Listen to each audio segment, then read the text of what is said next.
Hey guys, what's up? I haven't been able to bring much tournament content lately, so I figured I'd catch this game between my friend Garay and a very good other OU player in Eeveeto. They're playing for the Smogon Snake Draft in the OU metagame. This is DLC 1, of course, but it's fun.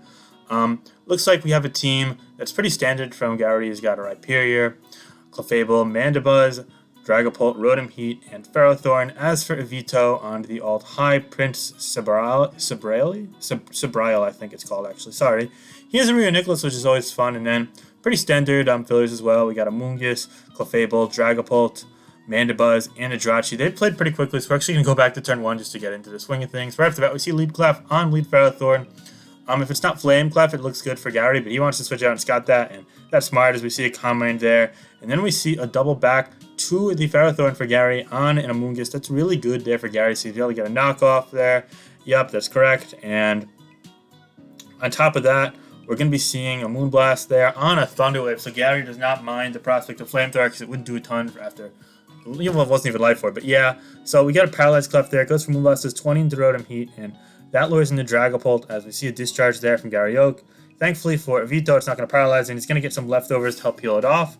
And speaking of paralysis being spread, the Dragapult goes for a Thunder Wave into the Clefable there, followed by a U-turn to get some chip off, bringing in the Amoonguss, which seemingly isn't very threatened by the prospect of this Clefable, as it only did 15% with a crit Moonblast. However, it does get a drop there, so that does prompt Eeveeto to switch out, as Garay goes to Ferrothorn safely on it, and Clefable is the play for Eeveeto, which again is going to go for Combine after it stomachs a Power Whip, and now the Ferrothorn's going to want to get out of there.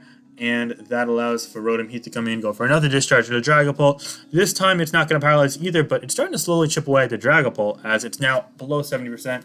Goes for a Hex, and it does get a critical hit against that Ferrothorn, which is good for Eeveeto. However, he's going to want to get out of there. He just want to take a knockoff now, and that knockoff is therefore going to go into the Clefable switch-in, which seems to be coming repeatedly into the Ferrothorn, and it has to soft-boiled up because of that as Garay lays his Stealth Rock, which is good as it'll also continue to chip that Dragapult. And the Rotom-Heat is able to come in once more. Now the Amoonguss comes in here, and it's going to take a Discharge for 10%, which is meaning that he's going to be able to threaten out the Rotom-Heat, actually. But Ferrothorn's just going to keep coming in and keep, gaining leftovers.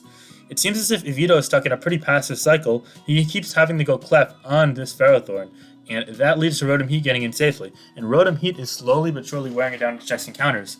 We see Jirachi switch in here, and it looks like it's a heavy-duty boost Jirachi, interestingly enough, which means the Clefable is going to come back in as it can't touch Ferrothorn, as Toxic was attempted to hit the Rotom-Heat, but it was short-lived. And now we're just going to see knockoff and a Moonblast, 2 over predictions there. And yeah, we see Rotom-Heat double back in now on a soft-boiled, and it looks like he's able to pose a threat once more. He now goes for an overheat, trying to catch the Dragapult, and thankfully for Garay, actually it misses. And now Jirachi comes back in here now in a nasty plot, so able to really threaten this Rotom-Heat with the prospect of Toxic, and it seems as if Garay's going to want to get out of the way, and he goes to his own Dragapult this time. Interesting, so that's a bit of a development there. And not fearing a Hex or a Shadow Ball or anything like that, Eeveeto's actually going to stay in here and go for the U-turn after it takes a U-turn from the Dragapult. That brings in the Nicholas as the Clefable comes in to check the Nicholas, and the Nicholas went for Trick, and it tricks itself a Choice Scarf. Ooh, big turn there. It seems like we're finally up to speed with what's going on in this game, but I think this is kind of bizarre. I don't love Trick Nicholas. I think that it's kind of Swim with Slut Syndrome is. You really want to run, Combine, Focus Blast, Psyshock. And I'm not sure what it's opening the door for here, but giving a Clef Sticky Barb when it almost undoubtedly has Trick as is isn't really going to be helpful. The fact that Garay was running Trick plus Scarf Clefable of his own is really bizarre to me, though, because his team is super weak to Gastrodon, as is, with Rotom-Heat being essentially a liability against it. He would be playing 4v6 versus Gastrodon with Trick Scarf Clef, as Clef couldn't trick the Scarf anywhere. But thankfully, he didn't encounter that this game. We see a Trick right back, giving that Clefable to Scarf then again. So I guess that's good for Eeveeto, but kind of wasted his gimmick there. Now we see the Amoonguss come in, and the Amoonguss is going to come in on a Moonblast. Okay, we see another Moonblast there, and that's going to chip the Clefable. So now it seems like we're seeing some kind of loop switching here from Eeveeto, but I'm not sure what he's trying to accomplish at this point. It's worth noting that hazards are up. Oh, we see the Rhyperior come in on a soft-boiled, and now this is going to be a threat. As we saw, it was Rocks. If he goes Stone Edge, this will probably get it. Oh, it's Sword. Oh. Okay, well, if Rock Blast connects, he should be able to take this out. It actually is Stone Edge, and thankfully for Garay, it's going to connect. The Mandibuzz is now out of the picture. That makes Dragapult look much more threatening, but Thankfully for Eeveeto, he does have his own Dragapult to Revenge Kill the Rhyperior at the very least. That's going to bring in his own Mandibuzz on a Thunder Wave. A great prediction there from Eeveeto, knowing that Rhyperior is going to get on out of the way. Now we see a U-turn here from the Dragapult. He's probably going to go to that Clefable here, so I wonder if we're going to see a U-turn here on the slower end. He actually goes Amoonguss on a full para. Okay, so he can't capitalize it a ton with the Amoonguss, but that's still helpful nonetheless. It baits in the Ferrothorn. Ferrothorn comes in on a Sludge Bomb, though, and that no longer helps Eeveeto, as this Ferrothorn can just sit there all day on the Amoonguss. We see a Power Whip on the following turn. Power Whip does a nice deal of damage to that Clefable, which prompts the Rotom-Heat to come on in and Soft Boil. And yeah, I mean, this basically favors the Garay side each time. Assuming he goes Nasty Plot here, and now Overheat looks like a complete menace to the Eeveeto team, which in my opinion is far too reliant on Dragapult for fire types. I really don't love that about it. It has 2 fire weeks, plus Pokemon like Mandibuzz and Clefable, which can't really threaten fire types. And yeah, as we see there, the Amoonguss is going to go. It's going to die to that Overheat, and that's going to make it a 6-4 game. And I can't see Garay losing from this point. Looks like Rotom-Heat's really carving him open here. We do see a Dragon Dart as an attempt to Revenge Kill that Rotom-Heat, but it's going to be an errant one at that. It's going to go right into that Ferrothorn. It's barely going to outdamage Leftovers.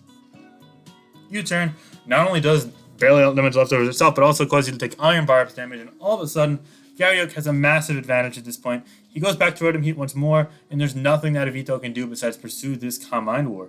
Or so we think, but he actually goes Jirachi this time, and obviously he's just going to switch out of that Jirachi. Jirachi goes for Wish, so it's a Wish plus Toxic variant with heavy-duty boots, I guess. That's interesting, and it does heal up the Clefable, but it doesn't seem as if that's enough, so long as the Rotom-Heat is positioned well against the Clef. But yeah, I mean, Eeveeto's trying to make plays, and it's actually a Calm Mind trick variant, so Mandibuzz walls that, surely.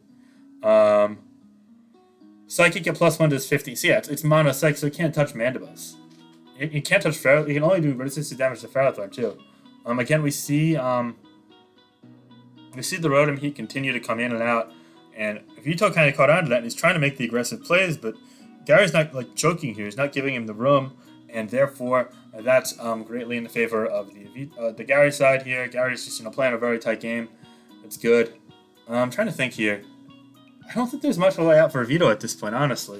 And that's unfortunate, but I think that Garayok's team, besides the aforementioned Gastrodon thing, and he tricks the Scarf back.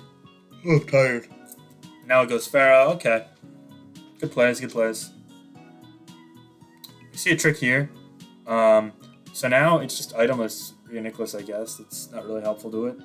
And yeah, the Ferrothorn takes Sticky Barb damage, but it's kind of a little too late at this point. Oh, it's also Thunder Wave. Yeah, I mean, at this point, it looks like it's going to be a very hard game for Eeveeto to win, I'd have to say.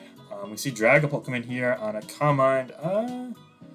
Actually, that's fine. You just go for Hex here. Hex looks really good here, I believe.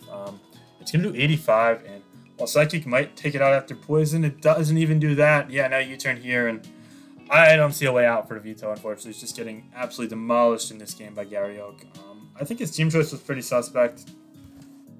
I don't like Jirachi very much, and it was a bizarre set on a relatively bizarre team that was far too reliant on Dragapult's defensive presence. And now we're going to see a boosting ward that's probably going to decide the fate of the game. Is we're seeing Nasty Plots up here. The Rotom-Heat is facing that Clefable. And honestly, it doesn't need to be 1v1. It just has to beat it when it's below like 30 or 40% health. Yeah, we see +6 there. Discharge is 42. Soft boiled. Okay, I guess he's predicting the Overheat, but I don't think there's going to be an errant Overheat there. We see another come in. Now you Overheat, and that's going to kill. Yep, that takes it out, and that's going to be that, as Garayok's going to win in a very decisive 6-0 fashion. So glad I was able to give you guys a quick game between two players in the Smogon Safecraft tournament. I know I've been slacking on the tournament coverage lately, but yeah, congratulations to Garayok and his team, the Lindworms, who are actually 6-0, and they're going to advance to 1-0 up in this week with this very clear-cut victory here by Garay. And yeah, I hope you guys enjoyed. Definitely don't underestimate Rotom-Heat. Prepare for it in your teams, kids. I guarantee you it's worthwhile. And yeah, have a great day. Be sure to like, comment, subscribe, and peace out. All right, bye, guys.